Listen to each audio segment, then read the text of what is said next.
Anyway. And I don't age anymore. I level up like a video game. Again. That's right. Everybody would please turn off their cells or put them on silent and stand and repeat after me the Pledge of Allegiance. Pledge allegiance to the flag of the United States of America, to the republic which it stands, one nation under God, indivisible, with liberty and justice for all. You okay? Thank you. A roll call. I'm just lethargic. Councilor Miera. Aki. Councilor Woolman. Here. Councilor Knight. Here. And Councilor Burkett is on Zoom and coming in. And Councilor Murray? Here. Good. Thank you. May I have a motion to approve the agenda, please? So moved. Second. So the motion has been made by Councilor Woolman and seconded by Councilor Knight. Any discussion? All in favor, say aye. Aye. Thank you very much. Voice from behind. The next item is a presentation by Nick Kane from Stifel, who will talk to us about bond sales. Nick, it's all yours. Thank you, Mayor and members of the council for having me this evening. My name is Nick from Stifel Public Finance, and we serve as the village's municipal bond advisor. Tonight, we're going to be talking about your 2026 bond sale, timing, next steps, as well as discussing action items to approve the bond sale tonight. I have a presentation for us all. We don't need to go through the entire thing, but there are a couple of things I'd like to point out for the mayor and the audience. Just to confirm that this does fit within the original plan of finance that was discussed with voters in 2023 when you all went out to bond election, and that there will be no tax increase associated with this presentation. So if we can go to page 3, that looks at the assessed valuations here in Corrales. That is how you are all able to bond and repay your general obligation bond debt, is by pledging the value and then taxing the residents here. If you look at the next page, please. On the lower left-hand corner, we have a look at the residential and non-residential values here in Corrales. That totals $612 million. As a village, you're allowed to bond up to 4% of that total with authorization from the residents. That total bonding capacity that you all have right now is $24.5 million. Tonight, we're discussing the sale of $1.6 million against that authorization that you all have. And over, I guess one thing I missed in the left-hand corner, that annual percentage change. As your total valuation continues to increase or even level off, you'll be able to afford the same debt without those tax increases. That's how we're able to structure the bond payment tonight without a tax increase and give you that option to continue funding every other year with voter approval. So having that continued increase of 7, 8, even 15% recently has been a good thing for you all and the residents to help keep taxes lower when it does come to financing these bond elections. Questions now or after? What would you prefer? Sorry? What would you prefer in terms of questions, now or after? If you have one now on this slide, we can Just very quickly, it's a huge jump. It's 15.7% in valuation. Can you tell what accounts for that? It's been majority of the residential values in Corrales that have driven that growth over the past 3 to 4 years. So it's just been the increased demand for people wanting to move into Corrales and Home values. other people not moving. Yeah, so primarily home values, sir. Okay, great. Thank you. Mayor, yes, sir. That's fine. Thank you, Mayor. So along that same line, so what's the difference between residential and non-residential? Non-residential is going to be the businesses. So that might be a lot of residents here in Corrales who do own a business, have something like the feed store down the road. The restaurants, those all fall into the non-residential category. Okay, so you're saying basically that it seems like to me that the number of huge homes we have a higher valuation. Is that driving the valuation going up? That is contributing to it, yes, sir. Okay, thank you. Next page, on page 4, takes a look at the tax rates here in Corrales. You'll see in the middle column, that's the debt service mill levy. After talking with Melanie and Mandy We've been able to determine that $2.4 is kind of the target mill levy that we've established over the past few years is kind of the maximum funding rate going back to 2020, 2021. The goal has been to try and stay within those parameters whenever we're issuing bonds, so that way we don't have that tax increase. Last year, the tax rate was, or I guess it's for this current year, excuse me, is $2.40. That is where we're going to be targeting for the bond sale going forward. Our next page is page 5, which just looks at the existing debt here. That is to show everybody kind of the repayment schedule that we all have and how we're able to layer on these new bonds without the tax increase. As you start to pay off old debt, you're able to issue new debt somewhat as a replacement to it. And then page 6 is our actual plan for this bond sale tonight.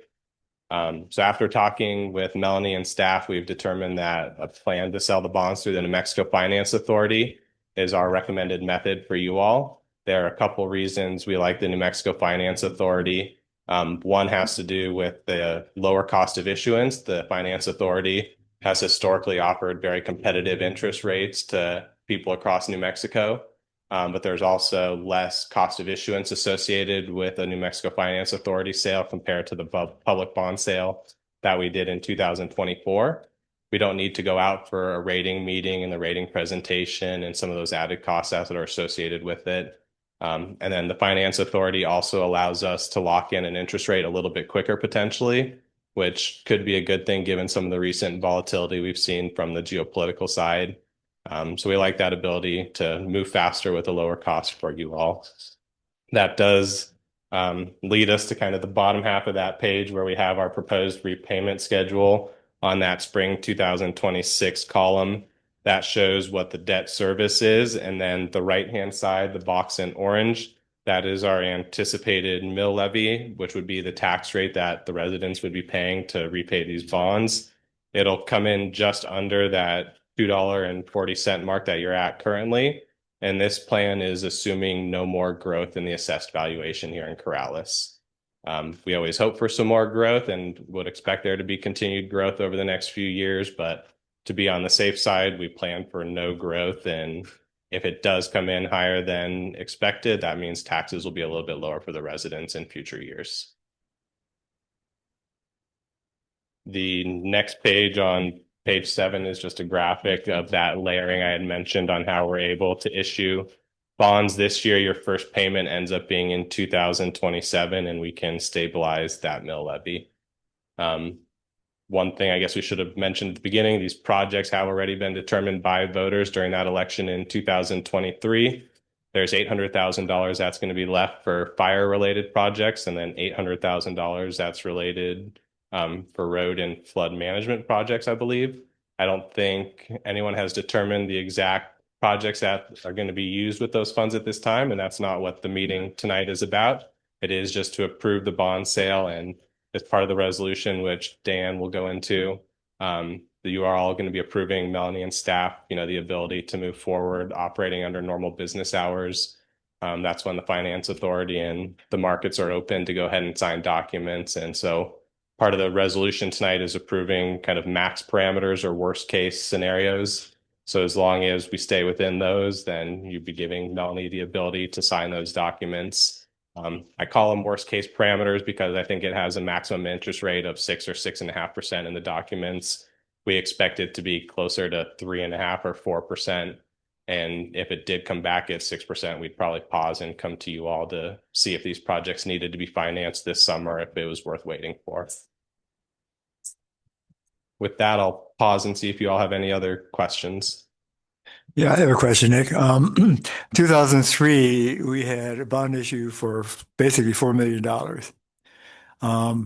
And we haven't had a bond issue in 2005. In 2025, 2027, we'll have it. Should we be getting new bond questions to the public every 2 years or every 4 years? Or what's your sense to keep the tax levels same? That's a great question. Thank you, Mayor. So this plan of finance that we have set up does give you all the ability to issue bonds every 2 years without a tax increase. You would not need to go back to voters necessarily every 2 years. You'd probably want to go back to voters every 4 or 5 years, depending on the election cycle. So you can go ahead and get that authorization. And then like we did last time, voters approved the bonds in 2023. We sold the first portion in 2024, and we're going to sell the remaining half or remaining portion in 2026 today, or in the next couple of weeks, excuse me. And because of that, there will be no more authorization remaining, which means you guys, if you want to issue bonds again without a tax increase, you could consider doing that as early as 2028, when we'd have our first payment in 2029. So you don't need to go to an election in 2026. I would say 2027 is maybe the latest you'd want to consider it. So what are the advantages and disadvantages of 2 years versus 4 years? 2 years gives us the ability to manage the tax rate and the mill levy a little bit more. So we like that option. It does create some benefits because you have that ability to see if that growth does continue to go up in the assessed valuation. And then there are also certain IRS spend down rules on bond proceeds where you have to get certain percentages out within 6, 12, 18 months. And being able to wait 2 years delays that clock. So the clock on the spend down doesn't necessarily start until you issue it. So it's a balancing act between managing the taxes, the projects that the village has, and then meeting those IRS spend down rules. Thank you. Councilor Knight? Mayor, so right now, what bonds are we still paying on? The bonds that you are all still paying on are going to be the ones that are listed on page 5 that I quickly went over. I apologize. Those are all the ones that Jolynn and I were talking about, making sure payments are made to the Finance Authority on a semi-annual basis.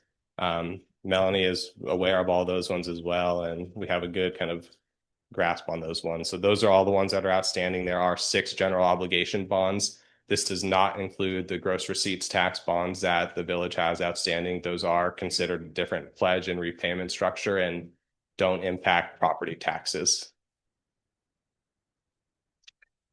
Councilor Waldman? I'm sorry. Go ahead. Councilor Knight? Looking at this with the different colors on the headings, each of those is a different bond. Yes, ma'am. We have the 2018 one is the one in the top left-hand corner. 2020 is in the middle. 2021 is on the right. And then there's another one in 2021, then 2022 and 2024. And that is, if we look at the tax rates, you'll see it jumped up all of a sudden right around 2020, 2021, when you all got into that more regular bonding program. Okay, so we're almost finished paying off the one from 2018 then. That's correct. That'll be paid off in 2027. And the first payment for the bond that we're asking you all to approve tonight would be in 2027. Okay, thank you. If you look on the lower right-hand corner, we have total estimated debt service. That does account for all 6 of the bonds that are outstanding together. So we go from 1.2 million to almost $900,000. That difference in the outstanding debt service is where we're going to be issuing these new bonds to help manage the tax rate and make sure there is no increase. Okay, thank you. Councilor Waldman? I'm just wondering how that squares with page 3. Talked about the 4% of the 612 million. But the 3669 doesn't match the 5334 in terms of outstanding bonds. So to get to the 20,843 in bonding capacity, how do you square those numbers?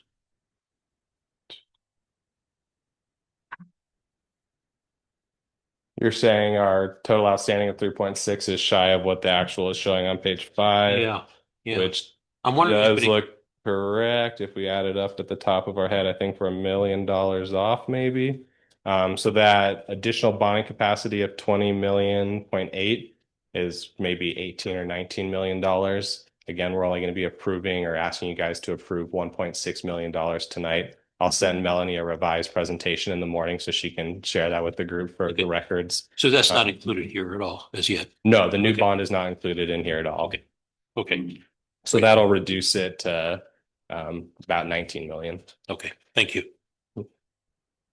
Any other questions? Councilor Murray? Thank you, Mayor. So my what if question is that, like you were talking about valuations, and we had this huge jump this year. If we were to build out the village, max out, that probably would drop somewhat to probably about a 3% range, would it not? I mean, the valuations, no new builds, we just basically have remodels.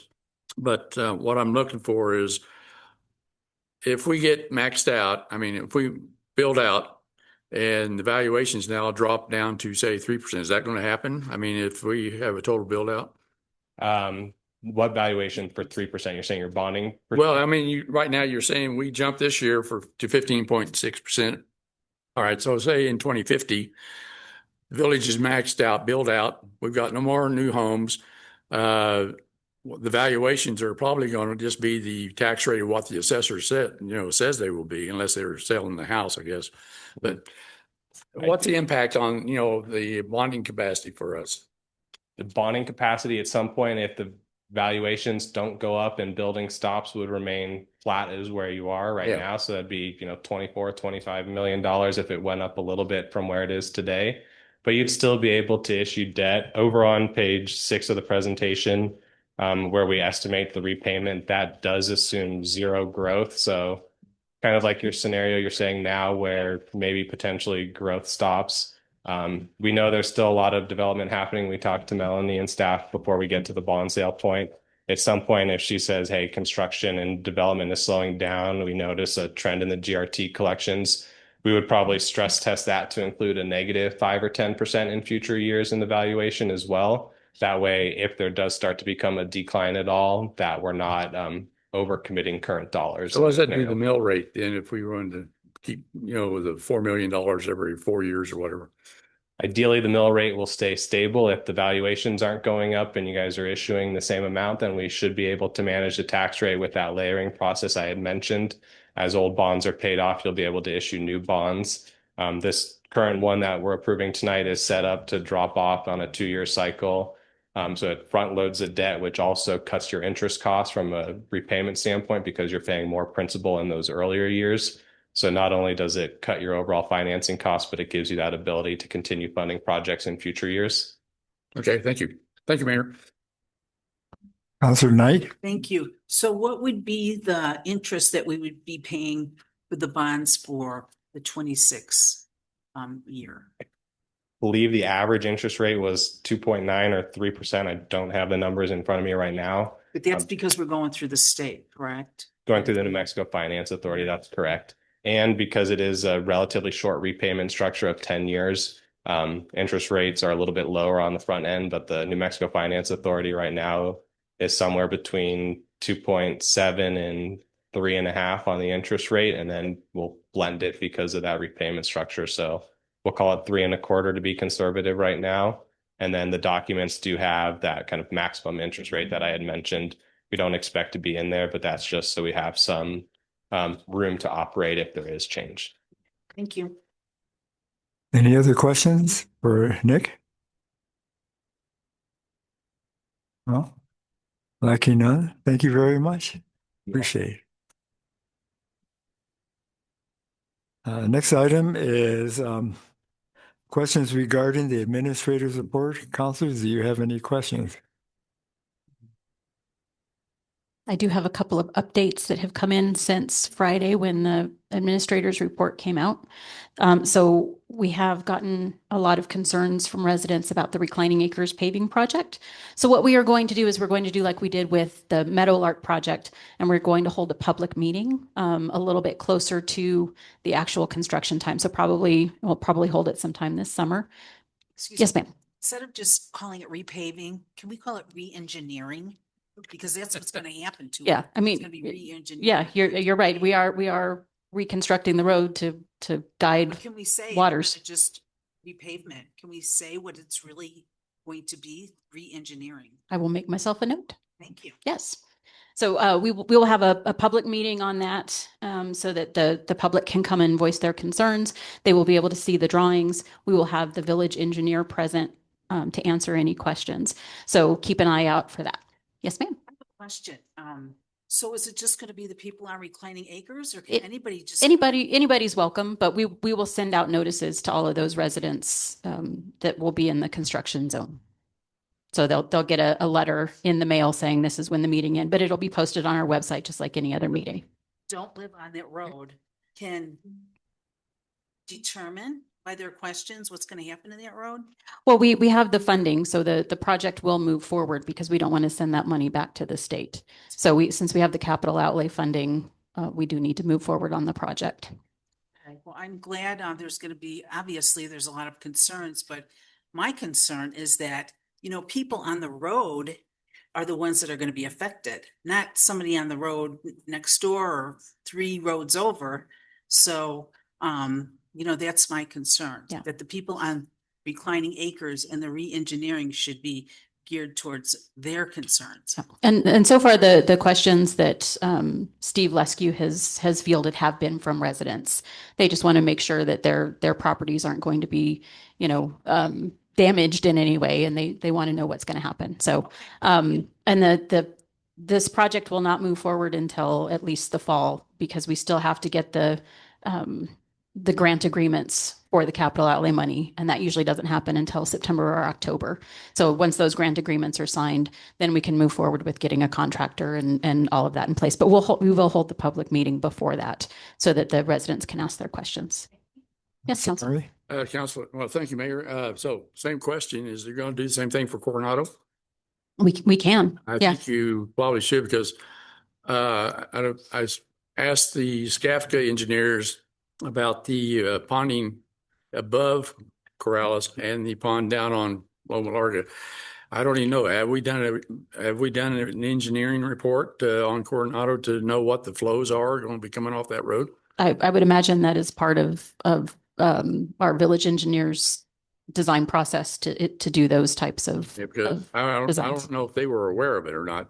That's the only issue. But that pond, it can only probably take so much given a 100-year flood, and so forth. I have another comment about the ICIP process. I think it's a joke, to tell you the truth. We've got projects that are on there. We've got over what, 20, 30? We have 41 projects on All our right. ICIP. The problem we have is we rank these things, and the problem is that a lot of these projects just settle down to the bottom, and there's no progress, no process of how to move them out of the bottom and get them funded and everything else.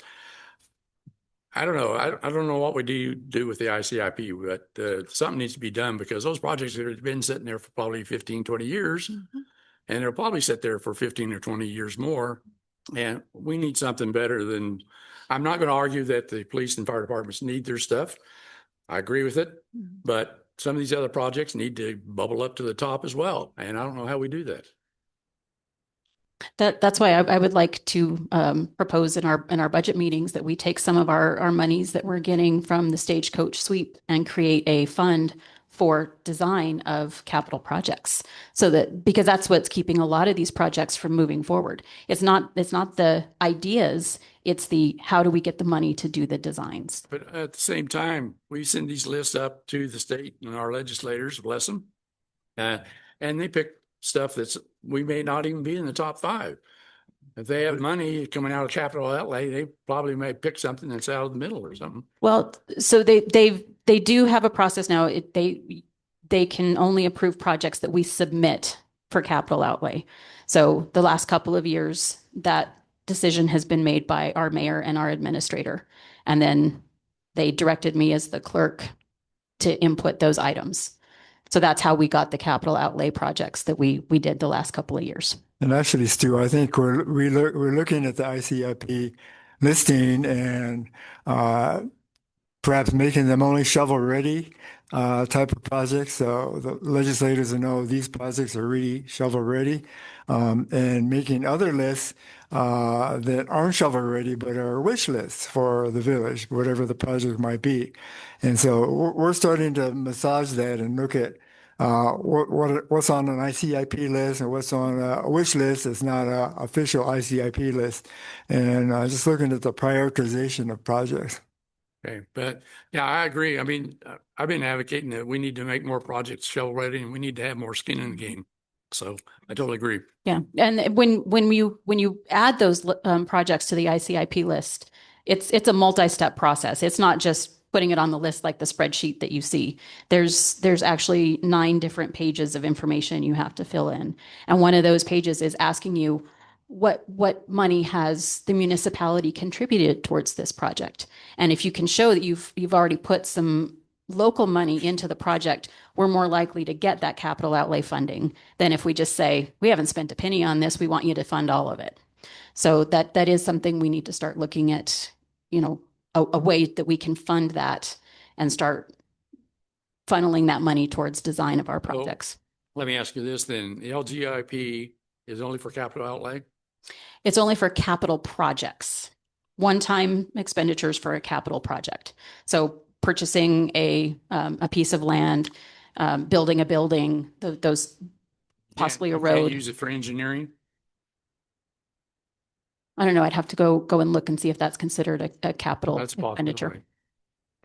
Councilor Mier. Thank you, Mr. Mayor. I just wanted to, based on this conversation we're having now, invite people that are interested and otherwise just in the area to attend those 2 public meetings that we already are attending and having, because my question would involve both of those. It's one thing to have about the idea to have a project, but it's the monies that are going to be involved. And I would imagine most of those monies, if you look at it, it's the engineering. It's not whatever it is the next step. That's probably the least of all those, the engineering and everything that goes along with it. If there is any taking of land and things of that nature that usually slow it down, and when you slow it down, you just spend more money. So I think those 2 meetings are very important, and especially if we're looking at with what the councilor is talking about, in terms of how quick can we spend that money or whatever, is whether or not can we spend that money for engineering or not. Right. We can spend the money that's coming in from our stagecoach sweep because that's in our general fund. We would just need to do a bar to say we're going to spend it on this. Okay. So that would, keeping it in our general fund versus taking it up to the LGIP does give us the most flexibility for how to spend those funds. Okay. But I do think that we should start planning ahead in our budget and creating a line item that department heads can come in and say, hey, I want to design this project. And this is the money. And we can start having a line item where we can pull those engineering funds out of. Okay, thank you. Councilor Waldman. Thank you, Mayor. Melanie, on your report, number 4, upcoming village item before Planning and Zoning Commission, the summary plat. Can you define for us what a summary plat is? Yes. So in this case, we're dropping the lot lines between the different properties over at the rec center. And so it's just that's all it's doing is making it one big piece of property instead of 5 separate pieces of property. So it's not proposing any building. Design or anything like that. Yeah. No, it's not building anything. It's not changing anything. It's strictly dropping lot lines. And that does open up some flexibility for us in the future. But the only planned project going forward is some improvements on the Anderson property to put in some fencing possibly and improve the surface for parking with the hopes of at some point moving the growers market to that lot. And we wouldn't call it the growers market lot. It would stay likely the Anderson lot, but the growers market would move to that space. Because we still have all the research and work that the architects in the village have done for that area. Yeah. I don't want that to, okay. Right. Yeah. So And it's it just, like I said, it frees up the space and, then we don't have to worry about setbacks on each individual piece of property. We don't have to go in for variances. If we do want to build something there or move something around, it does give the village a little more flexibility in how we use the properties that are already here. So. Thank you. Okay. And then one other update that I had, thanks to Councillor Murray's email from I think a couple of weeks ago, Parks and Rec has finished improvements over at La Entrada Park. So they went in and they rototilled the pathway and they put down new crusher fines for the pathway going from the parking lot of the old bank through to the library. And then they moved the entrance of the gate entrance from the property where the realty office is over to the old bank. So we now have the entrance coming off of the old bank parking lot. And we are still working on getting the lighting fixed. We have a call into the electrician to get that light fixed that you mentioned. Any other questions for Melanie on that administrator's report? Yes, Councilor Murray. Well, since you mentioned the lot line summary plat that you're doing, why don't you do that for the library? We plan to. Okay. That is the plan. Okay, so you'll consolidate all those and just one Yep. parcel. Okay, Yep, thank you. that's- And that is- thank you for moving the gate. I still would suggest though that Village actually owns the north side, or it's the south side of that concrete parcel or berm. Mhm. Knock that at least 3 feet off by the fence line so the people on both sides can ADA and people can push their strollers or, wheel through there. That needs to be a continuous, opening there so people can get into the library. Yeah, and they were working on grinding down the stump where that mulberry tree had been. I haven't been out to take a look at what all they did, but yeah, they've been out there the last 2 days working. So, thank you for that email, Counselor.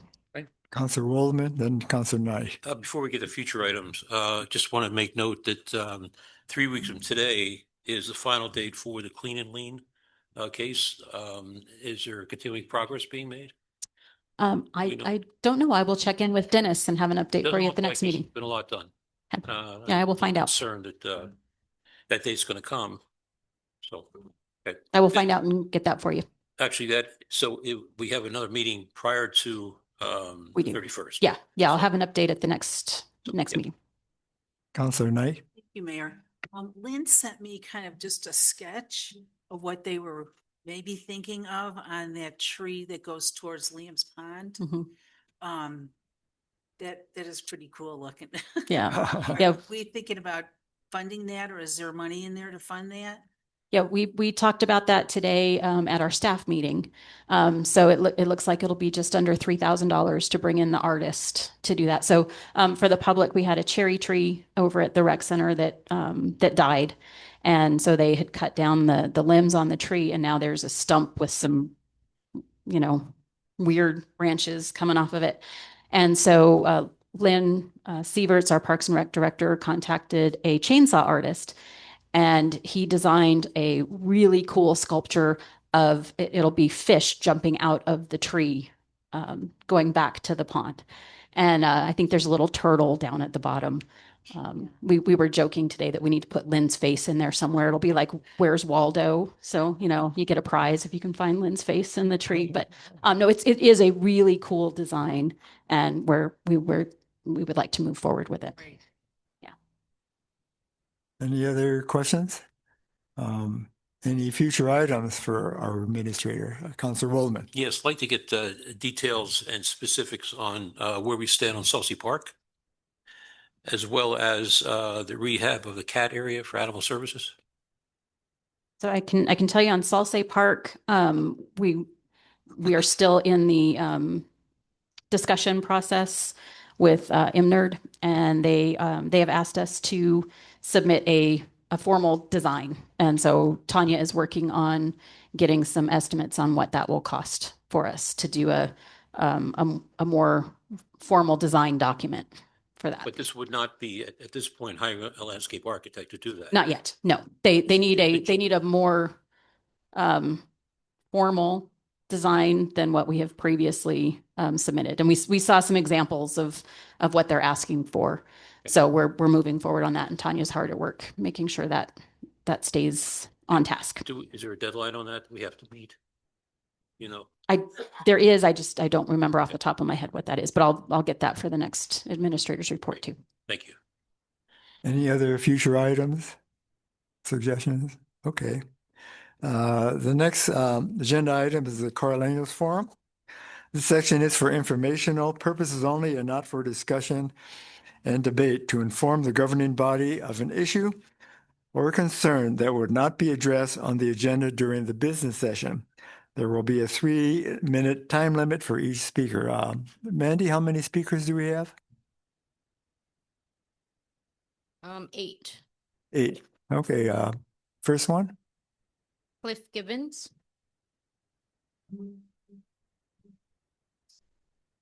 My name is Cliff Gibbons. I live at 412 Reclining Acres Road. Thank you.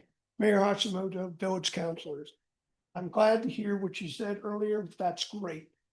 And I agree with Councilor Knight's reconstruction project because that's exactly what it is. As it currently exists, this is going to affect my property as well as some others. This project will partially remove the hill located to the southeast of our property and raise the current roadbed elevation to fill in the low spot so that water will then be able to flow from the top to the bottom of the road once an inverted crown is installed. This will negatively affect our property in the following way. The 1 to 3 foot elevation of the roadbed will create a dam along the south side of at least half our property. This will block drainage from our corral and permanently alter the natural historic flow of water in the low area to the east side of our property. The resulting ponding effect will prevent the use of our corral at times and will potentially kill some of our trees and shrubs. By design, the inverted crown will intercept, collect, and channel water, making the road a conveyance structure. It will concentrate and send even larger volumes of water than what currently exists all the way down the road. It is sure to overwhelm any structure that will be constructed at the bottom of the road to direct the water into the retention ponds. Any water breaching this structure would most likely travel across Loma Larga Road and end up in the corral's main canal. New Mexico follows the reasonable use rule for surface water drainage. A roadway that alters drainage now functions as a stormwater facility if it captures runoff that historically spread across the land, if it concentrates this water, if it increases the velocity or volume of flow, or if it is discharged at a new location. The village may be liable if this project worsens or redirects flooding, or if it causes the damaged location of flooding to change. Property owners can then argue negligence if it created a foreseeable flood risk, nuisance if recurring flooding interferes with property use, trespass because water is treated as a physical invasion, or inverse condemnation since the action effectively takes property by causing the flooding in the first place. Since you took away my last paragraph, and that's great, we were going to request that we have meetings, have the village engineer so that we can discuss our concerns and see if we can go ahead and come to a reasonable solution, because we do need to redirect some water, but not to where it can affect my property and others. Thank you very much for your time. Thank you, Cliff. Next, Mandy. Martin Biddle.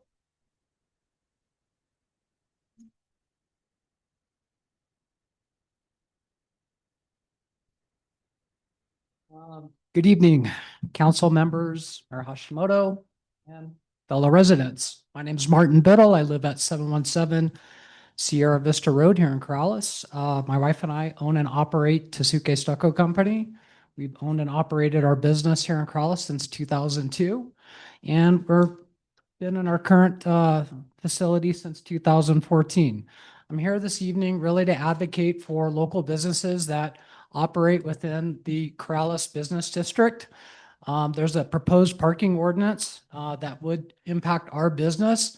And I don't think that, at least for our business and those businesses that operate off Corrales Road, that within the business district have upwards of 300 feet of access to adjacent public roads, should be adversely affected in terms of how they conduct their day-to-day operations.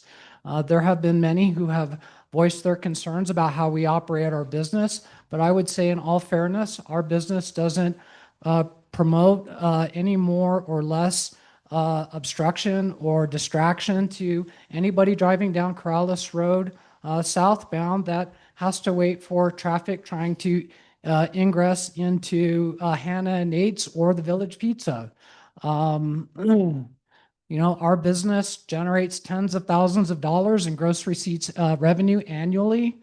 And, you know, as a not just a resident here in Corrales, but business owner and good neighbor, you know, the traffic that we have coming in and out of our yard doesn't do any more or less damage than anybody else commuting on Pereira Road. I would like to further state that I myself, at my own personal expense, have taken on more than one occasion materials out of our yard and used that with our employment to plug up holes. I just would ask that the village would consider that Hey, there's a net benefit for businesses to be here, going all the way back to, let's see here, excuse me. Just talking about the general history here in Corrales. The first mayor was Barbara Tenorio Christensen. She developed the master plan that included both the business district and the local zoning for residential properties. She foresaw a need to help generate income here within Corrales, and I believe I'm doing my due part. So with that being said, I would like to at least state that the village should, seriously consider what impact it's going to have on my business. I feel like I've bought and earned my right to be here. I've worked here in Corrales for upwards of 30 years, starting with my first job I took after high school, building a custom adobe house on Ogeen. Anyway, thank you for your time. Thank you. Next, Mandy. Shannon Biddle.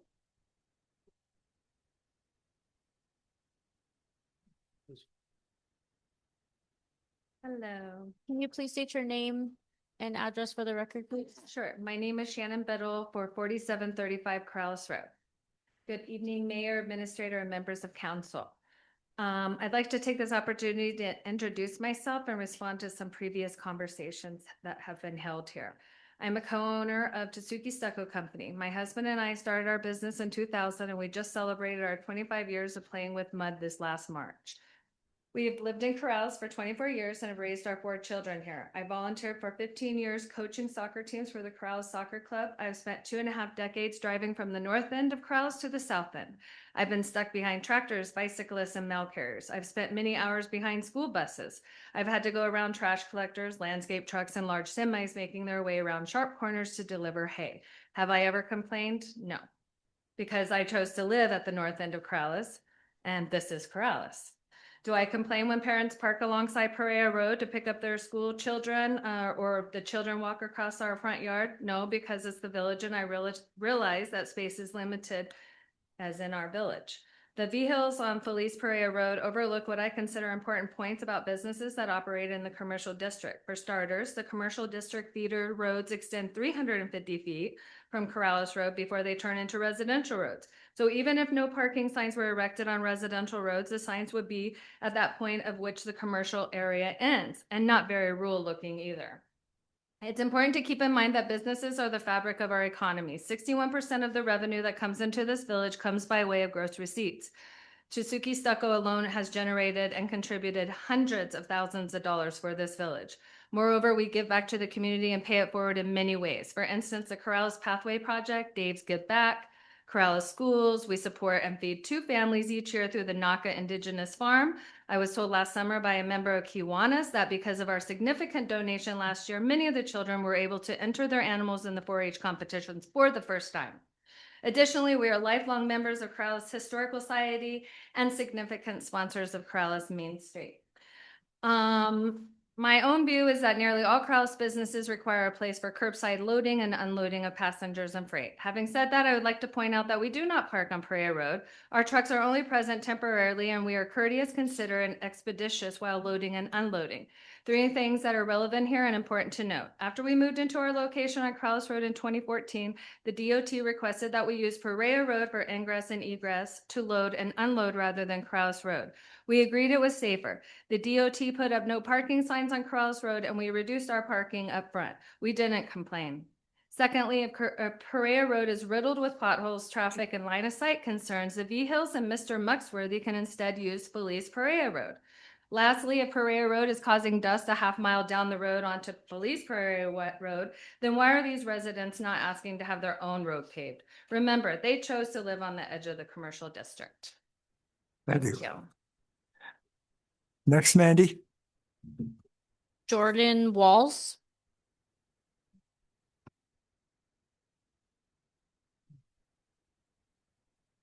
Hello, my name is Jordan Walls, and I'm the office manager for Tasuki Stucco. I actually reside in Albuquerque, but I work at 4735 Corrales Road. Good evening, Mayor and members of the council, and thank you for allowing me the opportunity to speak tonight. I would like to briefly share our perspective regarding the concerns surrounding Perea Road, as our business operates directly on that road, and our crews use it daily. We understand that Perea Road can be frustrating for those who regularly travel it. It is a narrow road, and when our crews arrive in the morning, they sometimes need to briefly use part of the roadway while maneuvering trucks in and out of the yard. Our crews work quickly and respectfully, and most mornings the trucks are entering and exiting within 30 minutes. During the summer months, Raul Vigil frequently stopped near our yard to confront crew members about trucks maneuvering in and out. These encounters often involved yelling, profanity directed at our workers, and our project managers at times had to speak with him on several occasions, apologizing for the inconvenience and explain that the trucks were only temporarily occupying the roadway while being repositioned. At times, however, his frustration escalated into aggressive driving, including speeding around trucks while crews were still maneuvering. This behavior particularly concerning because the surrounding area is frequently used by the children at Krause Elementary who walk and run along Krause Road during the school day. When frustration turns into aggressive driving in this area, it creates a potential safety risk for those kids. The most concerning incident occurred in late January of this year. A neighboring property was undergoing a remodel, and a truck from Kiki's Truck Service had parked temporarily with a trailer while prepping to remove a tree leaning over Perea Road. After the truck had been parked for about 10 minutes, Raul Vigil came in with his black pickup truck and began repeatedly laying on his horn for an extended period of time. Concerned it was one of our vehicles, I walked outside and I saw that the tree service truck and the driver was walking back towards it from the neighboring property.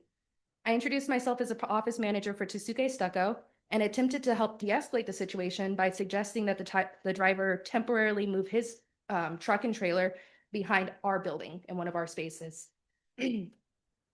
Before I could fully explain, Raul began yelling and cursing at both of us while recording the interaction on his phone. He repeatedly accused our company of blocking the road and spoke over anyone who tried to respond. The tree service employee calmly explained that they were working on a neighboring property and needed access to remove a tree leaning over the road safely. He pointed out that the cones and hazard lights were in place, and he offered his business card in an effort to have a respectful conversation. Despite this, the man continued yelling and directed his frustration towards me and our company instead. During the time, the additional tree service trucks were waiting to turn onto Perea Road from Krause Road, but could not because Raul's truck was blocking them in. Traffic was then backed up onto Corrales Road until he eventually drove around the truck and left. I share these experiences not to place blame, but to highlight that while traffic inconveniences on Perea Road can be frustrating, aggressive confrontations and unsafe driving behavior create a larger concern. Thank you. Thank you. Next, Mandy. Bob Eichhorst.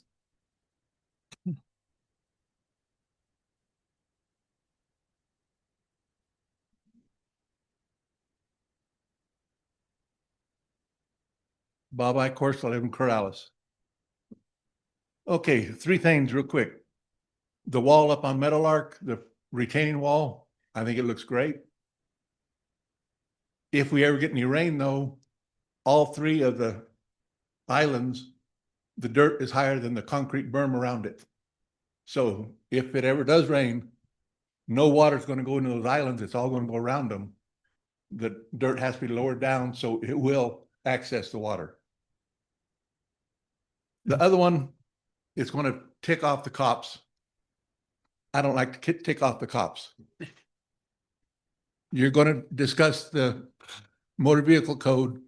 I would like a top speed limit for all emergency vehicles in the village. Fire department, police department, 50 to 55 miles an hour. They come around Chavez Corner by my house and they gun the motor and they're doing 65 to 70 in front of my house. It's really hard to pull out when you have somebody doing 70 miles an hour in a 30-mile zone. Then they got to hit the brakes to go around Salsa Curve. The wreck we had, the cop was doing 82 miles an hour when he wrecked next to my house. We can't have that excessive speed limit on our roads.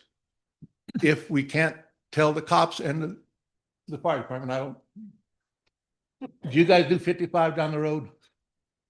It's kind of hard to do. Not a big part. Yeah. If we can lower it down as a maximum limit, it'll go a long way to taking a lot of trouble off of here. And that's good enough. I don't want to get into other stuff. Thank you. Thank you. Next, Mandy. Harry. I can't read your last name. I apologize. Good evening, all. My name's Harry Chalumis. I live at 36 Reclining Acres. I'm just gonna beat a dead horse. I would like to see at least 2 meetings on the road reconstruction. So we can make sure everybody understands what is going to come, especially having the engineer at both meetings. Other than that, that's it. Thank you. Thank you. Next, Mandy. Teresa Lopez.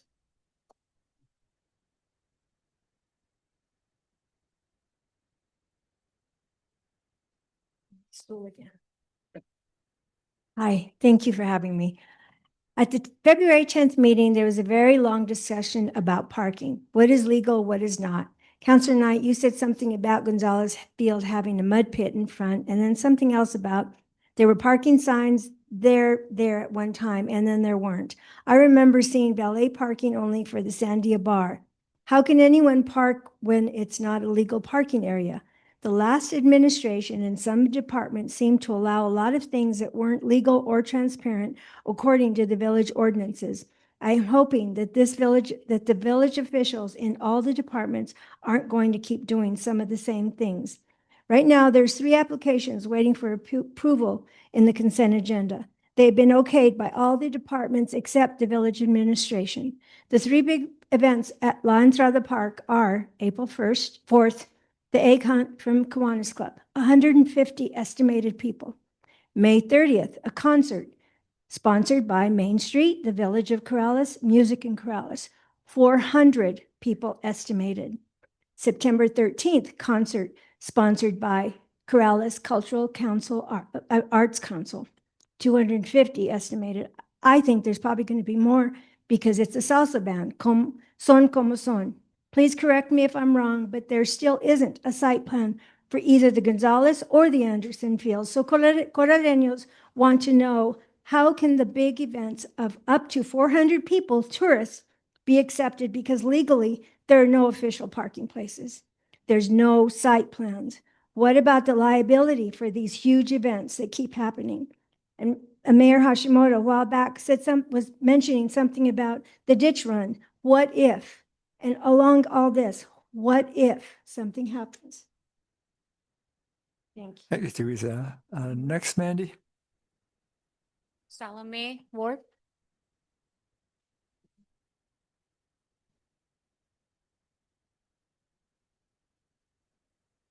Hi, everyone. Salome. Hi, Salome Ward, East Meadowlark Lane in Corrales. I just wanted to bring up something. I was also here on the February 10th council meeting, and I was concerned because a few people on the council had made comments. It was while I think the Corrales Main Street budget or something was being proposed, so it was in questions to the executive director. But it was brought up that, oh, I would like to, have this brought up again, or let's see about bringing this back. And that is something that just really upset me because it was only defeated less than a year ago. And let's see. And there were a lot of talks during that. I'm sorry, not during the original discussion, but then at the February meeting, that there were lessons learned and how language has to be changed. And I would just like to argue that even if you change the language, it doesn't change the original intent of the plan. Despite the ways Corrales Main Street changes the language, they are still under the domain of New Mexico Main Street and their goal of revitalization, transformation, and growth. That's still at the core of this issue, and it was already decided and rejected by the village. And I would argue the opposition to this plan was further exhibited in the results of our November elections when the Keep It Corrales candidate received an overwhelming majority. It's true that the same 2 or 3 dozen of Corraleños come and attend these meetings, but I think that it was shown that we are not just a small vocal group. In that February 10th meeting, the restoration of the old San Isidro Church was also used as an example of why the ACD should have been passed. But I want to remind everyone that the entire community and this council rallied to the support of the old church, which is exactly the point. It was all of us. Which brings me to the words of a council person who spoke on the day of the ACD vote last year. And his words are, the words that are written here, first and foremost, really serve an external master, and it's a vision that we all don't share. It is presented as an offering for the, oops, I didn't mean to say that part. It is the direct result of a top-down vision, an overbearing template, and it's filled in with local details. It really doesn't have a place here in Corrales. The charm of Corrales, our culture, our look, our feel, it's the result of many decades of grassroots organic growth from within our community. Formulas to reproduce and expand this are almost always as superficial as AI-generated art, and they're just as undesirable. There, so I just wanted to give my 2 cents. Thank you, everyone. I think that's it. Nick, you didn't want to speak, right? You just, okay. I did that too. So don't worry about it. Anyone else want to speak, That's it. on Zoom? Well, Yes, I did. okay, that's fine. Was there somebody on Zoom, Mandy? There's somebody on Zoom. Guys, Yes. yes, I have one more person. Thank you. Can I speak? Yes. Okay, thank you so much. Good evening, Mayor and council members. My name is Tana Burgos, a Corrales resident for over 24 years, and my husband and I have 3 children that we've raised here that are 12, 19, and 20. I'm sharing information about support of Tasuki Stucco and also just businesses in general in Corrales who support the village and the broader local economy. They're not only a local business generating gross receipts for the village through their operations, but they're also an active participant in the local business ecosystem. Through their work, they regularly support and purchase from other local businesses, suppliers, service providers, contractors, and tradespeople. In that way, the economic impact of one business extends well beyond its own revenue. They contribute to the overall economic vitality that helps sustain infrastructure, services, and long-term community stability. Small businesses are an essential part of what makes the village thrive. They create jobs, contribute tax revenue, and help maintain a strong and resilient local economy. One practical issue that directly affects both businesses and residents is the ability to temporarily load and unload freight, materials, and passengers. These activities are a normal and necessary part of daily operations. Businesses rely on this access for deliveries, equipment, and customer service. At the same time, residential homes also depend on the same flexibility.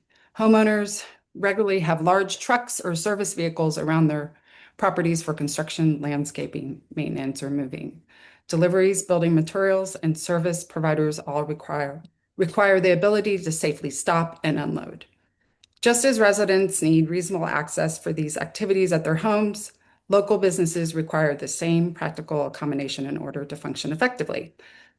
Policies that unintentionally make temporary loading and unloading difficult can create unnecessary hardship not only for businesses, but also for residents who rely on service vehicles and deliveries to maintain their homes.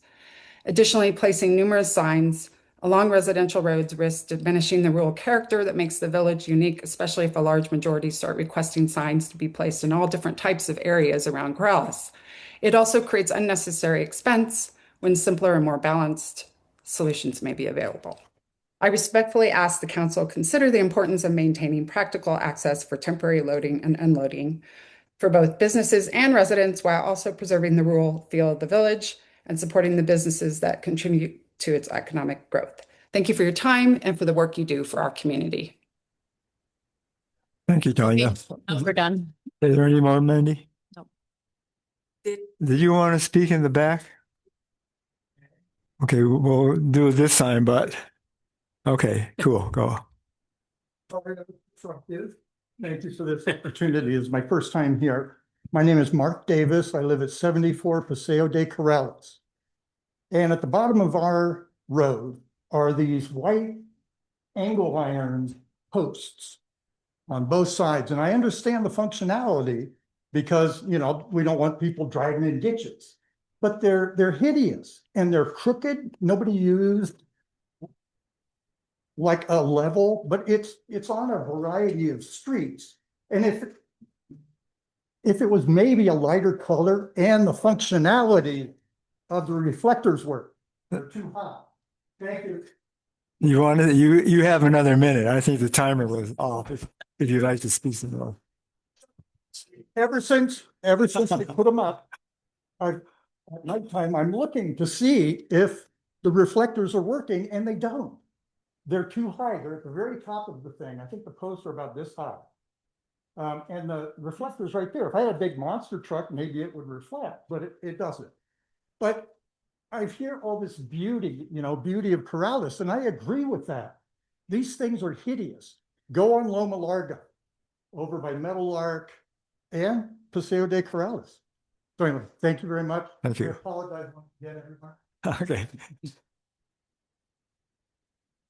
I'd like to take time to recognize Representative Kathleen Cates. She comes to many of our council meetings and is a very good supporter of the village. We thank you for participating and supporting us. Thank you, Kathleen. Next item is the Councilors Forum. This section is for informational purposes only, not for discussion and debate, to inform the governing body of an issue or concern that will not be addressed on the agenda during the business session. Any councilors want to give input? Councilor Murray. Thank you, Mayor. So back on, I think it was March 4th, the Water Resource Board met. We had two presentations. One was on the legislation, water-related legislation for the 2026 New Mexico State Legislature. And then we had an update on the post-2026 Colorado River operations process. I asked for the slides for this, and I'm going to get them. I'll forward them on to the administration. But the important thing was that I took away from the state legislature was that $100 million has been allocated for water resources. And that was only half of what was requested. That the one committee that it was in apparently cut that in half. And it's unfortunate because the water is getting to be a really big issue in the future. And I think it's important that in next legislative session that money that's for our water resources needs to be there. It needs to be funded fully to the point where we can have our economy grow, our people have water and clean water and so forth. What committee cut it in half? My notes are at home. I'm sorry. You're trying to... Yes, I concur. Thank you. But I think it's important though. It was an interesting meeting put on by the, I think it was Bianca Borg. Well, no, she was our representative, but it's just important that we start looking at our water resources and things. And I know I just came from the farmers co-op meeting. Water is going to be a big issue for them this year. And it's important, that we do everything we can to support them. All right. Councilor Knight. Thank you, Mayor. Councilor Mieta and I were at the MRGCD meeting yesterday to hear about the presentation to Cecilia Martinez Howard about giving the maps from all over our state to different agencies. The maps could be as old as from the 1860s. And it was a great presentation. But also they talked about the water and how much the reservoirs are holding. And it was pretty scary that as far as, there's hardly any snowpack, and they're hoping for a really good monsoon season.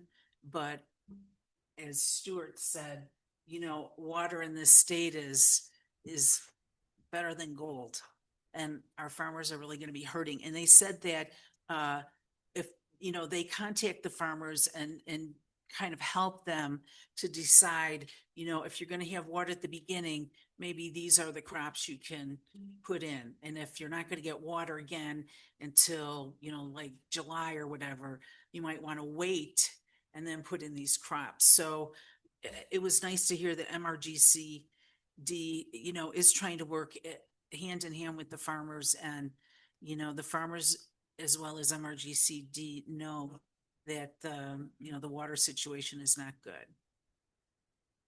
Thank you. Yeah, I think that we support the farmers and that we understand the water situation, and we have a water board that's working very actively in assessing and perhaps requiring some senior water rights in the future. We're talking to people about agricultural assessments in these drought years. So we're taking an active role in dealing with the water. We think obviously it's very important. We agree. Councilor Miera. Thank you, Mr. Mayor. Just want to go along with Councilor Knight's statement, but also I thought it was worth re-noting that Cecilia really made Corrales proud yesterday. But she donated all that information that they really, really wanted. And so it made Corrales look good. So thank you, Cecilia. Okay. Any other councilors? Okay. Moving right along. Consent agenda. May I have an approval for the consent agenda, please? So moved. Moved by Councilor Waldman. Second by Councilor Knight. Any discussion? Councilor Murray. Thank you, Mayor. So on a couple of the applications, I've noticed that, I think this is by Mr. Schuman. I think he submitted both of these for the concerts in the Lawn Trotter Park. He also has marked on facilities Wells Fargo West. I'm just curious about what is the intent is, or what is that a mistake? Because the east part of it, he had checked and he crossed it out. I believe everybody thinks that that's the parking lot by Wells Fargo, the old Wells Fargo building. The Wells Fargo East is actually one of our soccer fields, and it was named the Wells Fargo Field because of a donation from Wells Fargo many years ago. So I think we do need to update our form and just say, you know, Wells Fargo East Soccer Field, maybe, to make that, because that's the second application where we've noticed where somebody, we think that they were actually asking for the Gonzalez property for parking, but they checked that box because they think, you know, it's by the old Wells Fargo. So. But the Wells Fargo West, is that Liam's Pond? No, I think it's the soccer field by Liam's pond. Just north. Yeah. Yeah, the backfield. Yeah. Oh, So it's okay. it's the back soccer field. Yeah. Okay. So yeah, we need to make that a little more clear on our event Yeah, and form, I I think you think. need also to have the old bank building included, and, you know, so they probably update form. Yeah, I know our Parks and Rec department is actually working on some updates to that. So I'll mention that. Any more discussion on the consent agenda? Liking none. All in favor, please say aye. Aye. What? Resolution. Oh, we need a resolution? Sorry. Okay, resolution's needed. So roll call vote. Councilor Miera, how do you vote? Yes, sir. Councilor Waldman? Aye. Councilor Knight? Councilor Burkett? Aye. Councilor Murray? Aye. Motion passes. Thank you. Next item, new business. Consideration, action, and approval of Resolution 26-12, authorizing and approving submission of a completed application for financial assistance and project approval to the New Mexico Finance Authority, and expressing the intent of the Village of Corrales to issue bonds or enter financial obligations in the approximate aggregate amount of $1,600,000 to finance capital expenditures. Mr. Mayor, members of the council, my name is Dan Opperman. I'm with the Taft Law Firm. We are your bond counsel. You are probably used to seeing my colleague Jill Sweeney, who wasn't able to make it tonight, and so I'm stepping in for her this evening. Mr. Kane did most of the hard work on this one, but I'm going to add a couple of points of clarification on some things that he said earlier, just to make sure you understand the expectations and the process of what's happening with this particular item. You are not approving a bond sale this evening. You are simply adopting a resolution that's going to authorize you to submit the application to the Finance Authority. That's step one.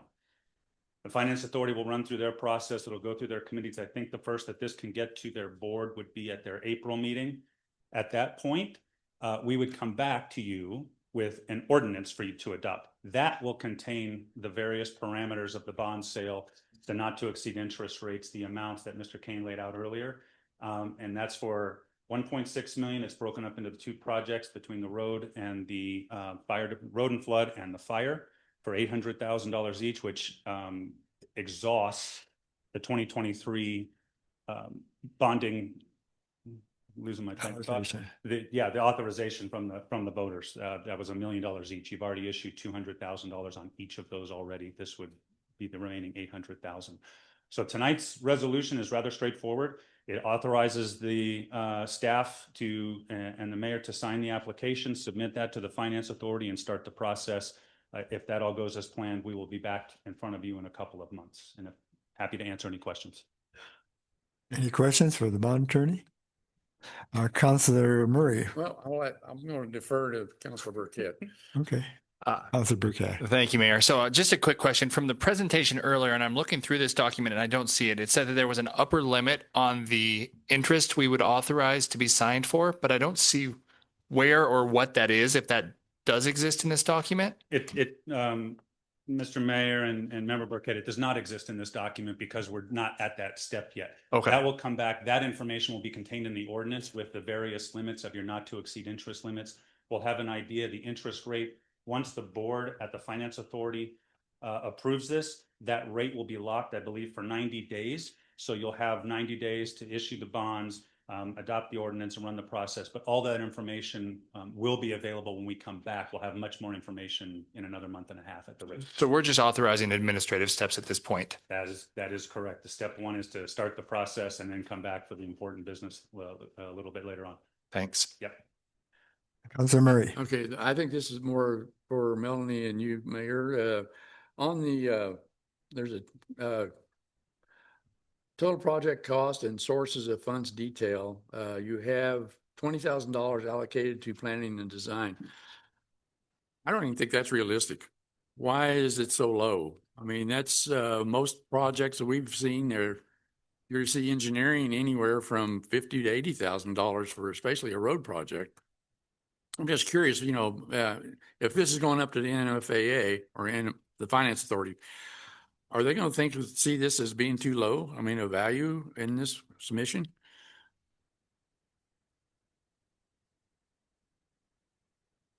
I don't have an answer for that question. So, with how all of this breaks out, we don't always have the road projects picked out yet. Sometimes these bonds are used as matching money for like our MAP funds, our co-op funds, and things like that. So I think these were more placeholders. That's but exactly Nick, right. yeah. Thank you, Melanie and Councilor Murray. We use them as placeholders for the NMFA to let them know what you guys are expecting to use the money on. Construction entails a lot of different things. Construction can entail some planning work that goes into it as well to get us to that point. So they just want to know what the total dollar amount is going to be. And then the main part would be that cost of issuance that's at the bottom of it to know how much the village is actually going to receive for a project. Okay, so they're just a swag. That amount will change. And then whenever you guys go to spend money, there'll be a requisition process. Melanie will have to fill out a form saying we want $100,000 for this, and NMFA will approve it in accordance with the bond election. Okay. So it might be a little bit low, and I'll make note of that, but it is a placeholder like Melanie mentioned. Another question I have too on, I think it's page 72, or it's page 5 of 7, or whatever you want to call it. Under major taxpayers, can you explain that graph to me, why these 5 items have been listed the way they have? Yes, we have to pull major taxpayers for the New Mexico Finance Authority because we're pledging the property tax as a repayment stream for that general obligation bonds. They like to see the concentration of major taxpayers in the village to see if it is a worrying amount. If, you have 5 taxpayers that make up 50% of your tax base, that's a concern. So it is a mix of residential taxpayers like Tesuque Stucco, who presented earlier, and contribute locally, and then There are other companies like the electric utility companies that have business that flows through Corrales. So it does end up being a broad list, and maybe why not all 5 of them are local names that you would see on a day-to-day basis. Okay, thank you. Councilor Mira. Thank you, Mr. Mayor. I was going to ask this question later. I stayed thinking about it, but I'll ask it now. With regards to the, we're able to make the bonds sales, or asking for them based on the 500 and I'm sorry, came up quicker than I expected it to. A jump from 509 million, 541 million, 15.7% jump. And which is nice. It's happening. Don't know if it's going to continue. And there's part of my question. If it didn't continue, how much are we on the hook? Or can we live with the 541 million? If nothing else happened, worst case scenario, are we still able to pay off the bills? Even if staying at the 541 million, how much they're going to be paying on their taxes? Yeah, so later in the presentation, we show our scenario for repayment, assuming no growth in that total valuation. Again, as a hedge, if there is no growth, we don't want to overburden you guys from a tax standpoint. So that means if there is no more growth, we can still stay under that $2.40 mark that I had talked about. And then it might impact our plans for future bonding amounts. Maybe it would be $3.5 million on the next bond instead of $4 million. Something we'd have to look at, in a year's time to see what the current capacity is. But if there is no future growth and even a modest slowdown, we'll be able to manage the tax rate appropriately and keep it under that $2.40 mark. Okay, thank you. Thank you. Councilor Burkett. Thank you, Mayor. Just one more question. So cost of issuance is roughly 5% of what we're getting. I assume it includes both of your guys' firms. Does that also include any sort of origination fees from NMFA, any sort of administrative costs other than directly what's coming to us? Or what all is included in cost of issuance? That cost of issuance does include Stifel's fee. It includes Taft's fee. There is a small fee for an escrow agent, which is Bank of Albuquerque. And then there is a small contingency fee as well. Any contingency fee that is not used would be returned to the village in the project fund. So we do expect to be under that $72,000 cost of issuance mark. And then having Bank of Albuquerque work as the escrow agent or trustee means they can help make some of those payments for your debt service payment. And you guys are not necessarily responsible for all of those payments. But because the bonds are done through the finance authority, that's something that Dan and I will discuss further to see if that fee for the paying agent is even needed. Okay. And I guess one related question, with the escrow agent being Bank of Albuquerque, is there a reason we do that instead of the bank that we typically do our business through? Mr. Mayor and Member Brick, I can answer that. As part of the Finance Authority's program here, what they'll do is when they buy the GEO bond, they'll fund what they call a capital project escrow account. That's going to be held by the Bank of Albuquerque. All the funds flow through the paying agent, the trustee. And so that is a Finance Authority requirement as part of their program for using them in this situation. So that's part of their process. They manage our other bonds as well. So we're already working with the Bank of Albuquerque for those. Yeah. Any other questions? Thank you, gentlemen. Lacking any questions, may I have a motion to approve Resolution 2612? Move to approve Resolution 2612. By Councilor Murray. Any second? Second. Second by Councilor Mira. Any more discussion? Roll call vote. Resolution. Councilor Mira. Yes, sir. Councilor Oldman. Aye. Councilor Knight. Councilor Burkett. Yep. Councilor Murray. You betcha. Thank you very much. Future agenda items. Coming up, road repair. Oh, I'm sorry, I wanted to bring this up. I didn't earlier. Can I bring it Right. up now? Thank you. On the celebration permit or request, for the school dance, I was wondering, they said there will be no parents there. So who's going to be the chaperones? The school? Because it didn't say anything about that. The theme is Lord of the Flies. There'll be no chaperones.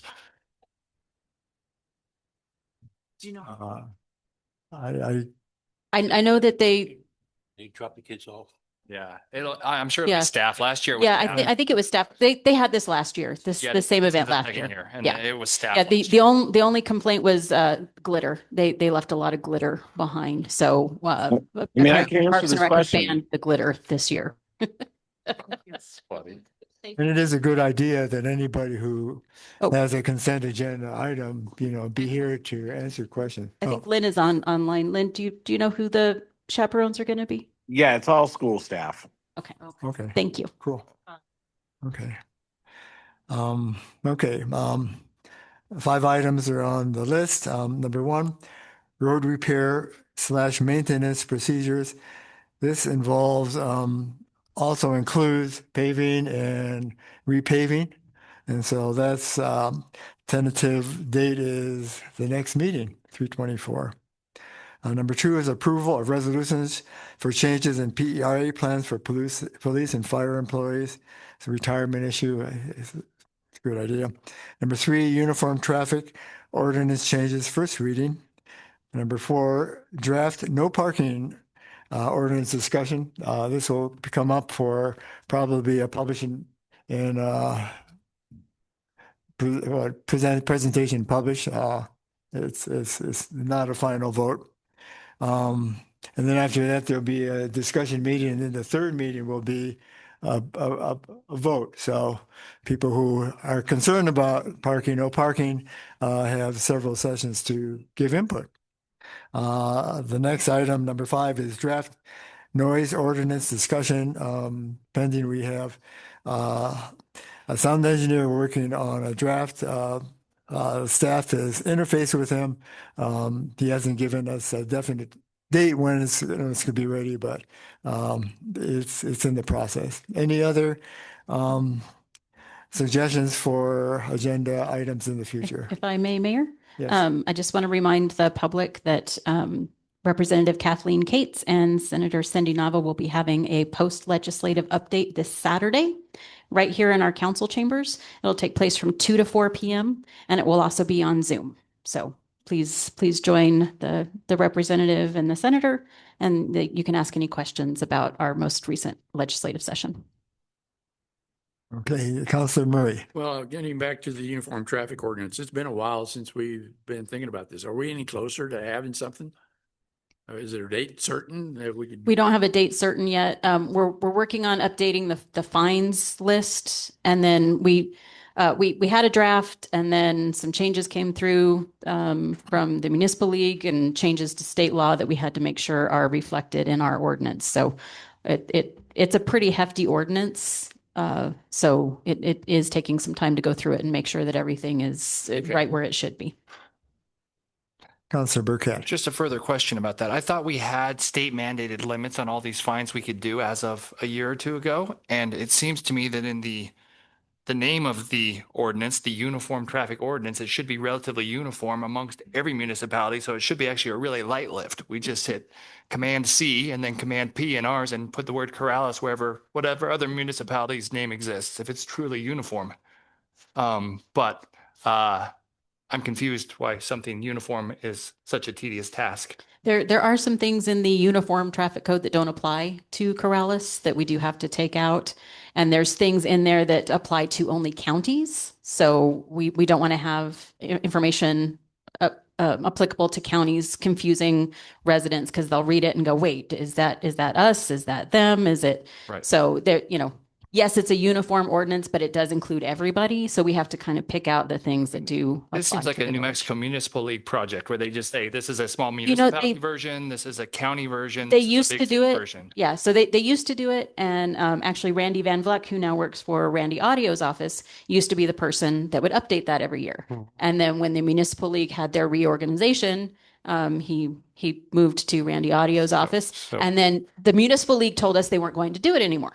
So Staffing issue because he took all their employees. So then Randy Van Vleck offered to help us and other municipalities with an ordinance. And then right about the time he finished ours, the Municipal League went, oh, guess what? Here you go. Here's the ordinance. So we just have to make sure that everything is matching.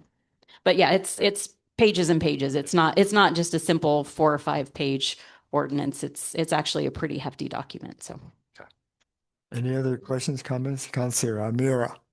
Thank you, Mr. Mayor. I just wanted to make sure that this Saturday from 2 to 4 is, that we're going to have our esteemed Representative Cates, but also is that going to be the senator in the national 40 under 40?